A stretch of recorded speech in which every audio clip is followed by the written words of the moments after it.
Welcome two movie spoiler. तो आज हम देख रहे हैं अर्तुगरुल सीरीज़ की एपिसोड 2, जिसका स्टार्ट कुछ यूँ होता है कि सुलेमान शाह जो कि कबीले का सरदार होता है, उसकी बीवी हाइमा खातून और उसकी बहू शहनाज खातून खाना तैयार करती हैं। जिसके बाद हाइमा खातून सबको आवाज़ देती है कि खाने की मेज़ पर आ जाओ। सब खाना खाते हैं और उसके बाद सुलेमान शाह नए आने वाले मेहमानों के बारे में अर्तुगरुल से बातचीत करता है, जिस पर अर्तुगरुल का भाई गुंदुगदु कहता है कि तुम्हें एहतियात करनी चाहिए थी, क्योंकि सलीबी इस तरह सल्जूक रियासत के अंदर कैदियों को नहीं ले जा सकते। यकीनन इसमें सल्जूक रियासत शामिल होगी। जिस पर अर्तुगरुल कहता है कि उसने सिर्फ अपना फ़र्ज़ अदा किया और कुछ नहीं। जिसके बाद सुलेमान शाह कहता है कि ठीक है, तुम उन मेहमानों की खातिर तवाज़े करो और उन्हें किसी किस्म की परेशानी नहीं होनी चाहिए। अगर कोई मसला हुआ तो देख लिया जाएगा। खाने के बाद अर्तुगरुल शिफा खाने जाता है और हलीमा सुल्तान से कहता है कि वो जाकर आराम करे, जबकि वो उसके बाबा के पास रुकेगा।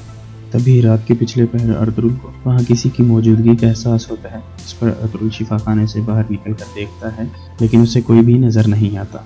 अगली सुबह आयकस, जो कि अर्तुगरुल के एक सिपाही तुर्गुत की मंगेतर होती है, हलीमा सुल्तान को तुर्क कबीले का एक लिबास देती है, जिसे ज़ेब करके हलीमा सुल्तान बहुत खूबसूरत दिखाई देती है।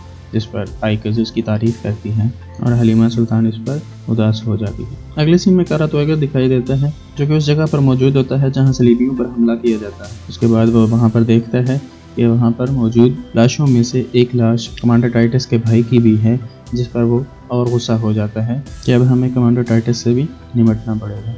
और फिर वो अपने सिपाही से कहता है कि इन तमाम लाशों को किले में भिजवा दो। तभी उसके सिपाही को एक कुल्हाड़ा मिलता है, जिस पर कई कबीले का निशान कुंदा होता है, जिससे उन्हें पता चलता है कि इन पर हमला करने वाले कई कबीले वाले। और अगले सीन में शहनाज खातून और उसकी बहन गोपची, जो कि अर्तुगरुल से प्यार करती होती हैं, अर्तुगरुल के पास शिफा खाने में आती हैं और मेहमान की खैरियत मालूम करती है। इसके बाद आयकस हलीमा सुल्तान को अपने साथ ले आती है, जिसने कई कबीले का लिबास ज़ेब कर रखा होता है।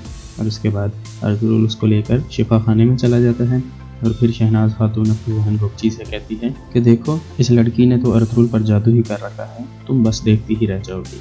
शिफा खाने के अंदर जाकर अर्तुगरुल हलीमा से दोबारा पूछता है कि कौन थे वो लोग जिन्होंने तुम पर हमला किया। तो हलीमा सुल्तान उन्हें बताती है वो यरूशलेम के लिए लड़ते, लेकिन फिर भी उसे पूरा सच नहीं बताते। फिर सुलेमान शाह के मुंह बोले भाई कुर्दोगलू को दिखाया जाता है। इसके साथ दो और सरदार मिले होते हैं, जो उसे कह रहे होते हैं कि सुलेमान शाह बूढ़ा हो चुका है, तुम्हें सरदारी संभालनी चाहिए और तुम्हें कोई सख्त फैसला लेना चाहिए। उधर हाइमा खातून, जो कि अर्तुगरुल की माँ होती हैं, वो भी शिफा खाने में सुलेमान शाह के लिए जड़ी बूटियाँ लेने जाती हैं और वहीं उसे अर्तुगरुल और हलीमा सुल्तान मिलते हैं। जिसके बाद वो हलीमा सुल्तान से उसके बाद खैरियत रियाफ्त करती है और वहाँ से चले जाती है। अगले सीन में कबीले के अंदर जिरगा दिखाया जाता है, जिसमें लोग अपनी राय देते हैं। तभी वो दो सरदार जो कुर्दोगलू के साथ होते हैं कहते हैं कि हमारा कबीला यहाँ पर बदहाल है और यहाँ हमारे बहुत बुरे हालात हैं, हमें यहाँ से कहीं और मुंतकिल कर जाना चाहिए, हमें जल्द से जल्द हिजरत करनी चाहिए। उसके बाद सुलेमान शाह का बड़ा बेटा गुंदुगदु वो हलब में हिजरत करने का मशवरा करता है, जिस पर वो कहते हैं कि वहाँ का अल अजीज़ सलीबियों के खिलाफ हालत जंग में है, जिस पर हम उसे अपने हथियार और सिपाही देंगे, जिसके बदले में वो हमें वहाँ पर रहने की जगह देगा। और फिर इत्तफाक़ राय से सभी इस पर मुत्तफ़िक़ हो जाते। इसके बाद सल्जूक सल्तनत का गवर्नर कारा तोयगर कबीले में आता है और सुलेमान शाह से अपने कैदियों की बात करता है, जिस पर सुलेमान शाह उसे कैदी वापस करने से साफ इनकार कर देता है और कहता है कि यहाँ से चले जाओ, हमारी रिवायात के मुताबिक हम अपने मेहमानों को किसी के हवाले नहीं करते। अगले सीन में सलीबियों का किला दिखाया जाता है, जहाँ कमांडर टाइटस उस्ताद आज़म के सामने सल्जूक वजीरों के सर उतार रहा होता है। तभी किले में कोई दाखिल होता है, जिनके पास कमांडर टाइटस के भाई की लाश होती है, जिसे देखकर वो गुस्से से लाल पीला हो जाता है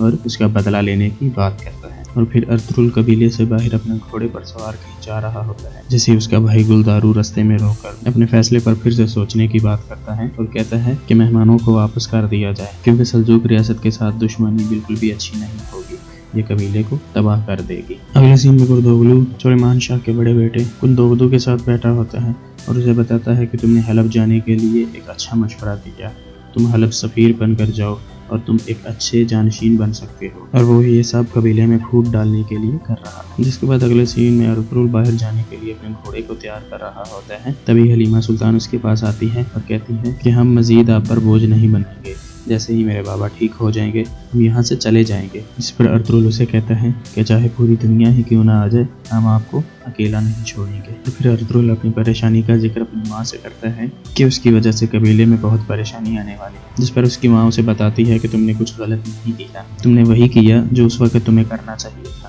اور تمہیں یہ بھی نہیں معلوم تھا کہ وہ سلجوق ریاست کے قیدی ہیں۔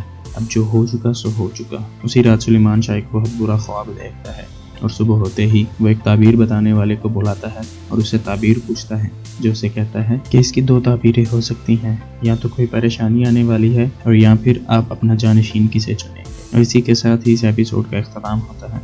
اللہ حافظ۔